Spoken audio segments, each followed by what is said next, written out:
Welcome to RS Group of Schools. I am Gaurav Sharma, your computer teacher. Today we are going to start a new topic of your syllabus. आज हम आपके syllabus के new topic को start करने जा रहे हैं, तो चलिए देखते हैं। Students, our today's topic is central processing unit. आज हम आपको central processing unit means CPU के बारे में पढ़ाएंगे कि ये कितने पार्ट्स से मिलकर बना है। मीन्स सीपीयू को हम 3 पार्ट्स में डिवाइड करते हैं, उनके बारे में आज हम डिस्कस करेंगे। और यहाँ पर आपको दिखाया जा रहा है कि ये इनपुट यूनिट है, ये आउटपुट यूनिट है and this is secondary storage. Input data CPU के अंदर जाता है और प्रोसेसिंग यहाँ पर होती है। प्रोसेस होने के बाद में आउटपुट डेटा जो है वो हमें आउटपुट डिवाइस में दिखाया जाता है। अगर किसी डेटा को प्रोसेस करने के बाद में परमानेंटली स्टोर करके रखना है तो वो डेटा जो है वो सेकेंडरी स्टोरेज डिवाइस के पास भेज दिया जाता है, जहां पर वो सेव होकर के रख दिया जाता है। तो इस तरीके से ये कंप्यूटर की प्रोसेस यहाँ पर दिखाई गई है, इसमें इनपुट, प्रोसेस और आउटपुट यहाँ पर आपको दिखाया जा रहा है। हम आज बात करेंगे यहाँ पे इस प्रोसेसिंग पार्ट को कि इसमें किस तरीके का डिवाइडेशन यहाँ पर ये दिख रहा है और इनका क्या मीनिंग है और इनके क्या वर्क है, उसके बारे में आज हम डिस्कस करेंगे।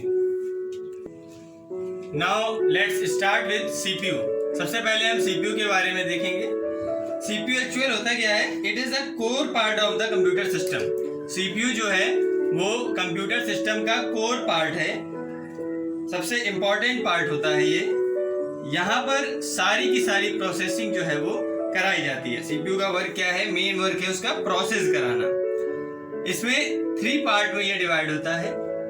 First is ALU, control unit and memory unit. ALU part क्या है? इसको हम फुल फॉर्म बोलते हैं, इसका फुल फॉर्म है arithmetic and logical unit. This is control unit and this is memory unit. अब हम इन तीनों के बारे में डिटेल में पढ़ेंगे।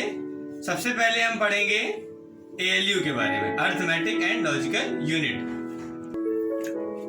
Now see what is ALU, arithmetic and logic unit. ALU is used to perform arithmetical and logical operations. ALU का काम क्या है? अरिथमेटिक और लॉजिकल ऑपरेशंस को परफॉर्म कराना ALU का वर्क है। इसमें क्या होता है? The data instructions are sent from the input area. Actual में होता क्या है? इनपुट एरिया से डेटा एंड इंस्ट्रक्शंस को भेजा जाता है ALU के पास में, जहां पर वो कैलकुलेशन करता है और न्यूमेरिक डेटा को एज ए रिजल्ट रिप्रेजेंट करता है। जो भी हमारा उसका रिजल्ट आता है उसको न्यूमेरिक फॉर्म में हमें शो करता है। यहाँ पर अरिथमेटिकल ऑपरेशंस के लिए इन ऑपरेटर्स का यूज किया जाता है, addition, subtraction, multiplication and division. इसी तरीके से लॉजिकल ऑपरेटर्स का यूज किया जाता है लॉजिकल ऑपरेशंस को परफॉर्म कराने में। यहाँ पर आपको दिख रहा है less than, equal to, greater than, equal to and some others are also. इस तरीके से हमारे ये ऑपरेटर्स हैं जिनकी हेल्प से हम अरिथमेटिक एंड लॉजिकल यूनिट में ऑपरेशंस को परफॉर्म कराते हैं।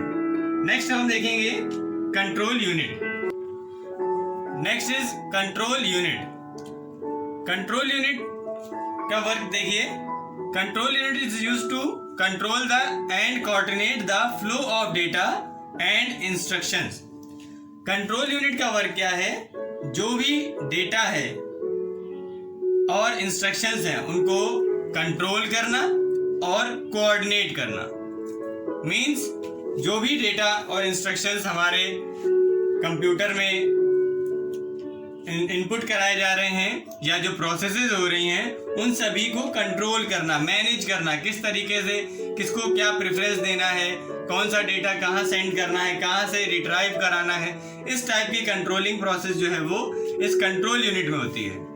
ये किसी भी प्रकार की स्टोरिंग या प्रोसेसिंग वर्क को नहीं करता है।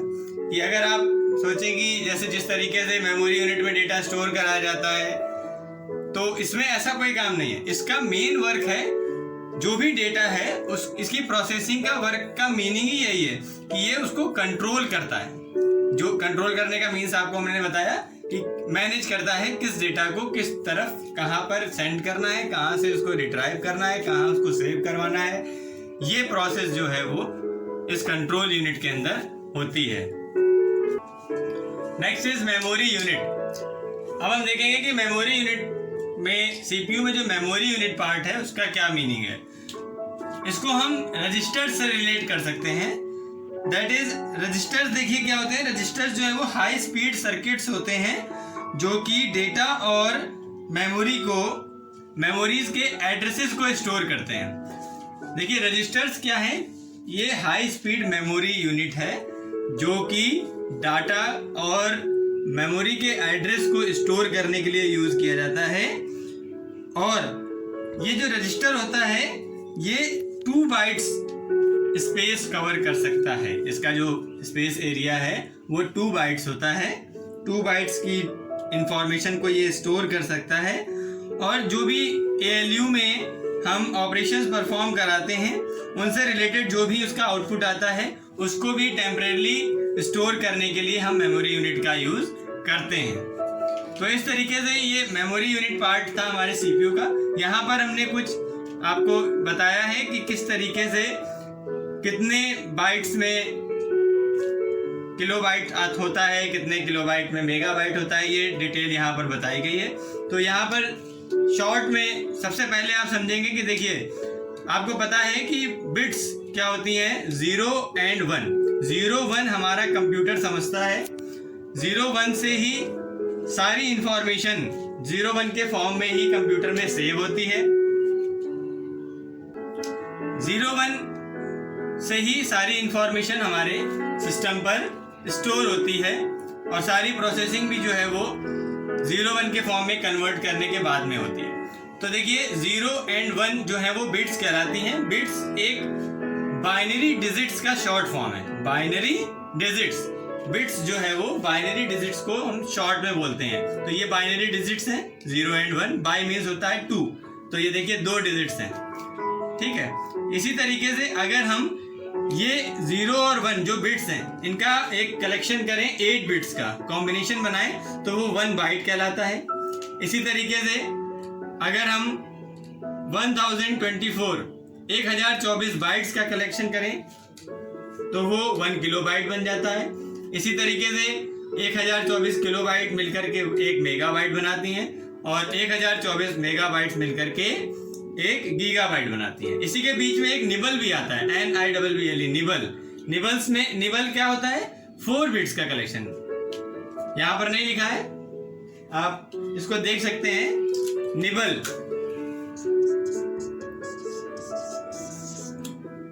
निबल देखिए क्या है, 1 निबल जो है वो 4 बिट्स का कलेक्शन होता है। जिस तरीके से यहाँ पर बताया जा रहा है कि 8 बिट्स का कलेक्शन 1 बाइट है, इसी तरीके से 4 बिट्स का कलेक्शन 1 निबल कहलाता है।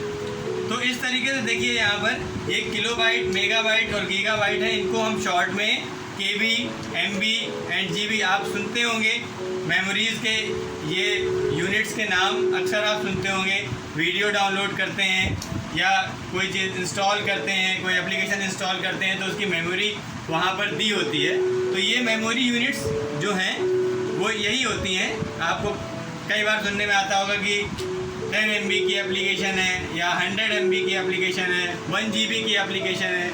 तो इस तरीके से जो ये GB, KB, MB हम सुनते हैं ये सब मेमोरी यूनिट्स होती हैं। जिस तरीके से डिस्टेंस की यूनिट होती है मीटर, किलोमीटर, इसी तरीके से ये हमारी मेमोरी की यूनिट्स हैं।